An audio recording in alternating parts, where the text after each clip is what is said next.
ആരോഗ്യമന്ത്രി വീണ ജോർജിന് നേരെയുണ്ടായത് വധശ്രമമെന്ന് CPIM നേതാവ് MV ജയരാജൻ. ആക്രമണത്തിന് പിന്നിൽ ഗൂഢാലോചന നടന്നുവെന്നും മന്ത്രിയെ വധിക്കുക എന്ന ലക്ഷ്യത്തോടെയാണ് ആക്രമണം നടന്നതെന്നും MV ജയരാജൻ പറഞ്ഞു. പരിയാരം മെഡിക്കൽ കോളേജിൽ വീണ ജോർജിനെ സന്ദർശിച്ച ശേഷം പ്രതികരിക്കുകയായിരുന്നു അദ്ദേഹം. 604 നമ്പർ ICUലാണ് ഇപ്പോൾ കിടത്തിയിരിക്കുന്നത്. ഡോക്ടർമാരുമായി സംസാരിച്ചു. MRI അടക്കമുള്ള പരിശോധനകൾക്ക് ശേഷം മന്ത്രിയുടെ കഴുത്തിൻ്റെ വലതുഭാഗത്തുള്ള അവിടെയാണ് ഇടിയേറ്റത്. ആ പരിക്ക് കഴുത്ത് വലത്തോട്ടോ ഇടത്തോട്ടോ തിരിക്കുമ്പോൾ വേദനയുണ്ടാക്കുന്നു എന്നുള്ളതാണ് മന്ത്രി നേരിടുന്ന പ്രധാനപ്പെട്ട പ്രശ്നം.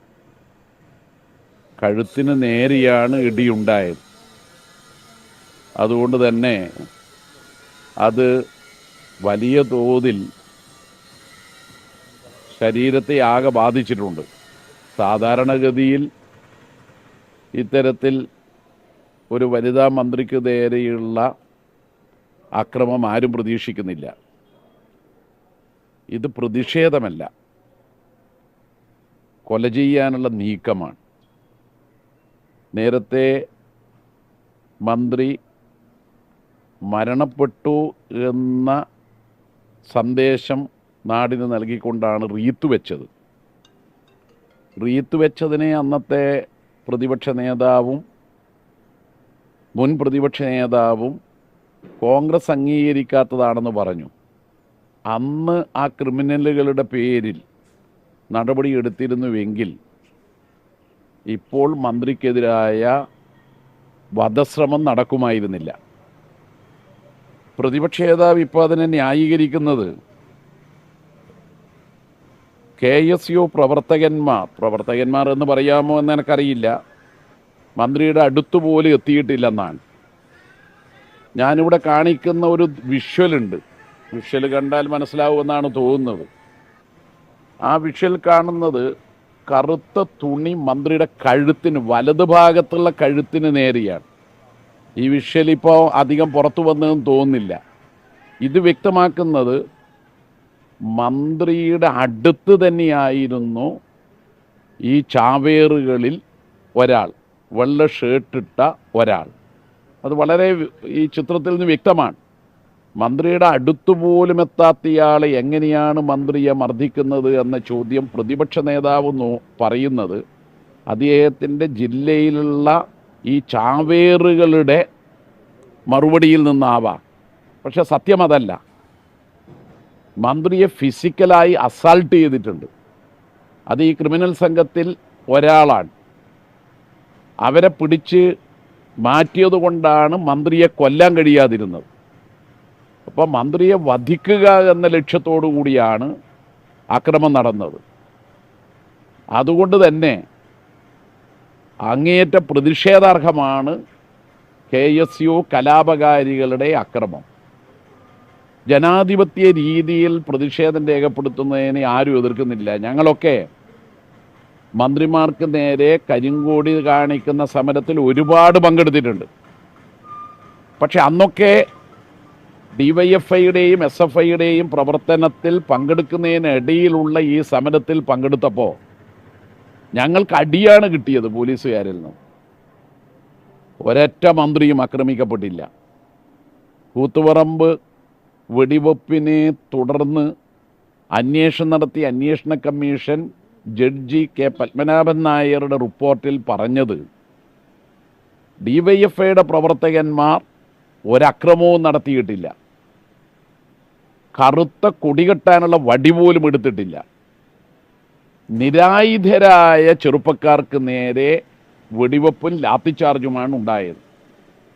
ഇവിടെ അക്രമകാരികളായ KSCക്കാരുടെ നേതൃത്വത്തിൽ വനിതാ മന്ത്രിയെ ആക്രമിക്കുകയാണ് ചെയ്തത്.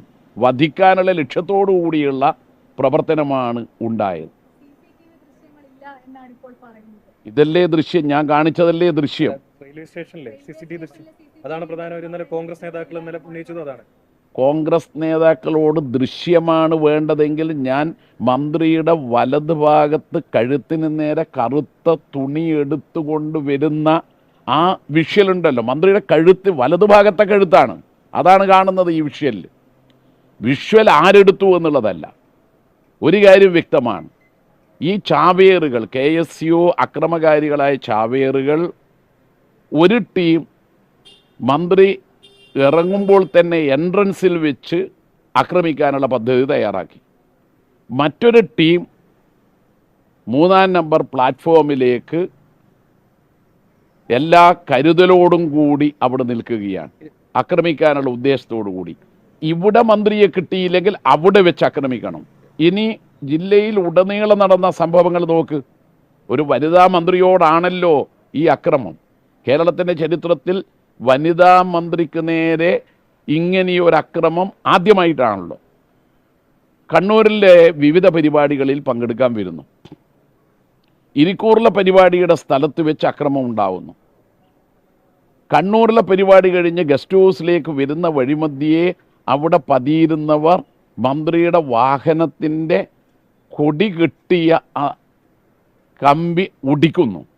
മന്ത്രിയുടെ വണ്ടിക്ക് നേരെ ഒട്ടേറെ സന്ദർഭങ്ങളിൽ ഉണ്ടാവുന്നു. ഇനി ഒന്നും വേണ്ട, ഈ വനിതാ മന്ത്രിയെ തുടർച്ചയായി വേട്ടയാടുകയായിരുന്നു എന്നതിൻ്റെ ഏറ്റവും നല്ല ഉദാഹരണമാണ് വീടിൻ്റെ ഗേറ്റ് പൊളിച്ച് അകത്ത് കയറി അവിടെ വെച്ച റീത്ത്. ജീവിക്കുന്ന ഒരാളുടെ ശരീരത്തിൽ റീത്ത് വെക്കൂല. അപ്പം മന്ത്രി മരിച്ചു. അപ്പം മരിച്ചു എന്ന ഒരു പ്രതീതിയും സന്ദേശവും ഉണ്ടാക്കിയവർക്ക് മന്ത്രിയെ കൊല്ലണം. അപ്പോൾ പിന്നെ പ്രതിപക്ഷ നേതാവിനടക്കം പോയി റീത്ത് വെക്കാം. അപ്പോൾ ഇതൊരു വധശ്രമമാണ്, ആസൂത്രിതമായ വധശ്രമമാണ്. KSUവിൻ്റെ ജില്ലാ പ്രസിഡന്റിൻ്റെ നേതൃത്വത്തിലാണ്. അദ്ദേഹമാണ് നേരത്തെ കണ്ണൂർ ജില്ലയിൽ നവകേരള മാർച്ചിൻ്റെ പ്രചരണ ബോർഡുകൾ മുഴുവൻ ജനങ്ങൾ കാണെ നശിപ്പിച്ചത്. അദ്ദേഹത്തോടൊപ്പമുള്ളവർ ചാവേറുകളായി എന്തിനും പോരുന്ന വിധത്തിലുള്ള ആളുകളാണ്. അപ്പോൾ അതുകൊണ്ട് ഇതിന് മറ്റൊരു ന്യായം കൊണ്ടും മറച്ചു വെക്കാൻ കഴിയില്ല. തീർച്ചയായും ഉണ്ട്. കാരണം നമ്മുടെ നാട് സമാധാന അന്തരീക്ഷം നിലനിൽക്കുകയാണ്. 10 വർഷമായി വർഗീയ കലാപങ്ങൾ പോലുമില്ല. മനുഷ്യൻ സൗഹൃദത്തോടുകൂടി ഇവിടെ ജീവിക്കുകയാണ്. ഈ കലാപന്തരീക്ഷം തകർക്കണം, പ്രകോപനമുണ്ടാക്കണം. അതുകൊണ്ടാണ് ഇത്തരത്തിൽ അവർ അണികളെ ഇളക്കി വിടുന്നത്. പ്രതിഷേധിക്കാനല്ല, അക്രമം നടത്താനാണ്, കലാപം നടത്താനാണ് അണികളെ പ്രതിപക്ഷ നേതാവും കോൺഗ്രസ് നേതാക്കളും ഇറക്കി വിടുന്നത്. ഇന്നലെ വൈകുന്നേരം പോലീസ് സ്റ്റേഷനിൽ എത്തിയപ്പോൾ സുധാകരൻ കാട്ടിയതും അതുതന്നെയാണ്. സുധാകരൻ പിന്നെ പോലീസ് സ്റ്റേഷനിൽ കയറി പോലീസുകാർക്കും മറ്റും എതിരായി അസഭ്യം പറയുന്നതിൽ PhD നേടിയ ആളാണ്.